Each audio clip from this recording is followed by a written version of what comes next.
Hi friends, welcome to shine kitchen. இன்னைக்கு நாம் baby corn beans masala எப்படி செய்கிறதுன்னு பார்க்கலாம்.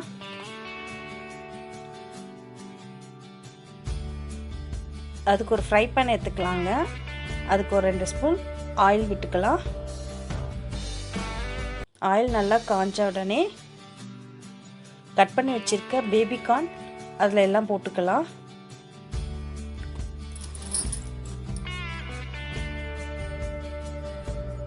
அது கூட தேவையான அளவு உப்பு சேர்த்துக்கலாம். ஒரு 1/2 ஸ்பூன் மிளகுத்தூள் சேர்த்துக்கலாம். ஒரு 1/2 கப் பச்சை பட்டாணி சேர்த்துக்கலாம். இது எல்லாத்தையும் போட்டு நல்லா ஆயிலே ஃப்ரை பண்ணணுங்க. ஒரு 50% ஆயிலவே நல்லா வேகணும். ஸோ ஒரு 5 மினிட்ஸ் நீங்கள் நல்லா வதக்குனிங்கன்னா நல்லா வெந்துடும். பேபிகார்னும் ரொம்ப சாஃப்டானது தான், அதனால் சீக்கிரம் வெந்துடும். பச்சை பட்டாணியும் நம்ம ஃப்ரெஷ்ஷாக தான் எடுத்திருக்கோம், அதனால் ஃப்ரெஷ் பட்டாணினால் சீக்கிரம் அதுவும் வெந்துடும். ஸோ இப்படியே ஒரு 5 மினிட்ஸ் நம்ம நல்லா வதக்கிக்கலாம். இப்போ இதை ஒரு பிளேட்டுக்கு மாற்றிக்கலாம்.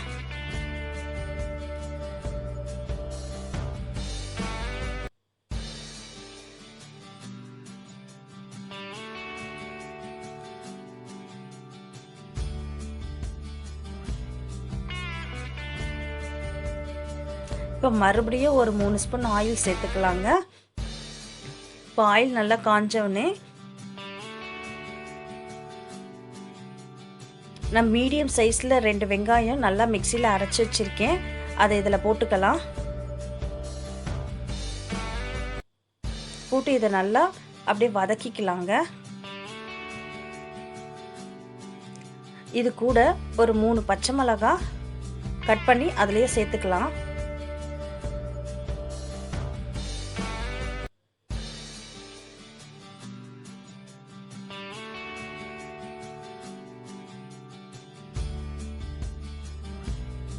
அடுத்து ஒரு மீடியம் சைஸில் 2 தக்காளி நல்லா மிக்சியில் அரைச்சி வச்சுருக்கேன், அந்த தக்காளி விழுதையும் இதில் சேர்த்துக்கலாம். சேர்த்து நல்லா வதக்கிக்கலாங்க.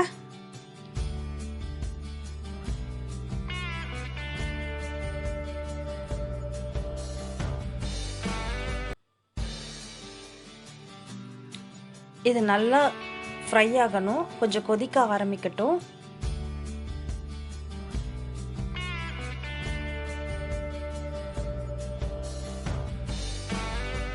பாருங்கள், நல்லா கொதிக்க ஆரம்பிச்சிச்சு. இப்போது பேபிகார்னும் அந்த பச்சை பட்டாணியும் ஆல்ரெடி நம்ம வறுத்து வச்சுருந்தோம் இல்லைங்களா, வதக்கி அதை இதில் சேர்த்துக்கலாம். சேர்த்து இதை நல்லா மிக்ஸ் பண்ணிக்கலாம்.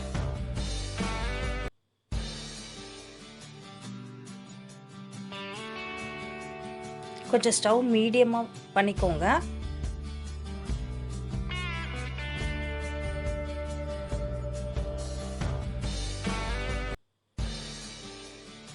இப்போது இந்த மசாலாக்கு தேவையான உப்பு சேர்த்துக்கலாம்.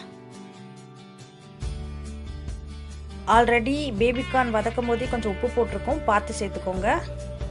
இப்போ போட்டு இதையும் நல்லா மிக்ஸ் பண்ணிக்கலாம்.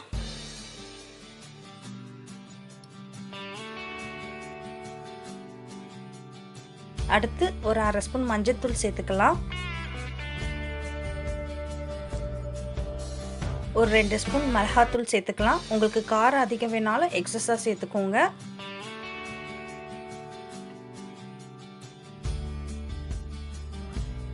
ஒரு 2 ஸ்பூன் தனியாத்தூள் சேர்த்துக்கலாம்.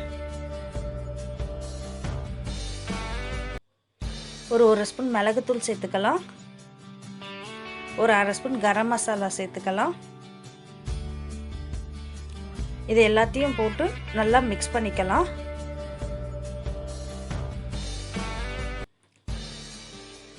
இந்த மசாலா தூள் எல்லாமே இந்த எண்ணெயிலே நல்லா வதங்கணும். ஸ்டவ்வை கொஞ்சம் மீடியமாக வச்சுக்கிட்டு இதை நல்லா ஃப்ரை பண்ணிக்கோங்க.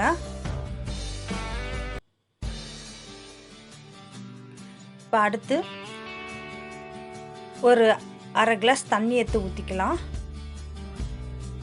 இதையும் போட்டு நல்லா மிக்ஸ் பண்ணிக்கலாம்.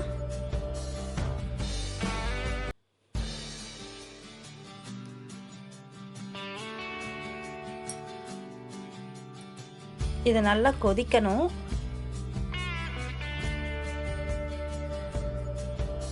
பாயில் ஆனவுடனே தேவையான அளவு மறுபடியும் நம்ம தண்ணி சேர்த்துக்கலாம். உங்களுக்கு கிரேவி எந்த அளவுக்கு வேணுமோ அந்த அளவுக்கு நீங்கள் தண்ணி சேர்த்துக்கோங்க. இப்போ பாருங்கள், நல்லா பாயில் ஆயிடுச்சு.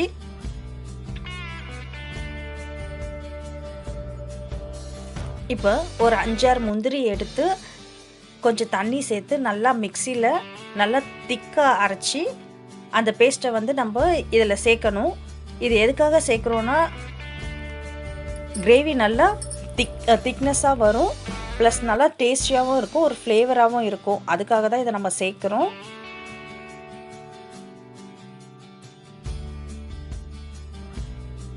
மறுபடியும் இதை நம்ம நல்லா கொதிக்க வைக்கணுங்க. நீங்கள் ஸ்டவ் மீடியமாகவே வச்சு பண்ணுங்கள், அப்போ தான் கரெக்டாக இருக்கும். ஸோ நல்லா கொதித்த உடனே கொஞ்சம் கஸ்தூரி மெத்தி எடுத்து அதில் நம்ம சேர்த்துக்கலாம். சேர்த்து மறுபடியும் இதை மிக்ஸ் பண்ணிக்கலாம்.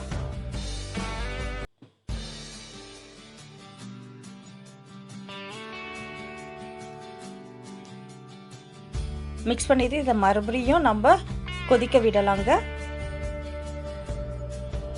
நல்லா திக்காக வரணும் கிரேவி. ஸோ அது வரைக்கும் நல்லா கொதிக்கட்டும். உங்களுக்கு எந்த அளவுக்கு வேணுமோ அந்த அளவுக்கு பார்த்து எடுத்துக்கோங்க. உங்களுக்கு நல்லா திக்னஸ், ரொம்ப திக்னஸ் வேணும்னாலும் பார்த்து எடுத்துக்கோங்க. கொஞ்சம் தண்ணியாக வேணாலும் பார்த்து எடுத்துக்கோங்க. பாருங்கள் எவ்வளோ திக்காக எப்படி வந்திருக்கு பாருங்கள்.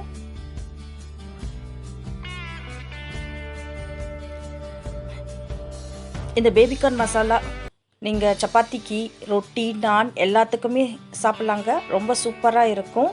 ஸோ இதை வந்து நீங்களும் வீட்டில் ட்ரை பண்ணி பாருங்கள். உங்களுக்கு இந்த வீடியோ பிடிச்சா உங்கள் ஃப்ரெண்ட்ஸ்க்கு ஷேர் பண்ணுங்கள். மறக்காமல் ஷைன் கிச்சனை சப்ஸ்கிரைப் பண்ணுங்கள், கமெண்ட் பண்ணுங்கள். Bye bye friends.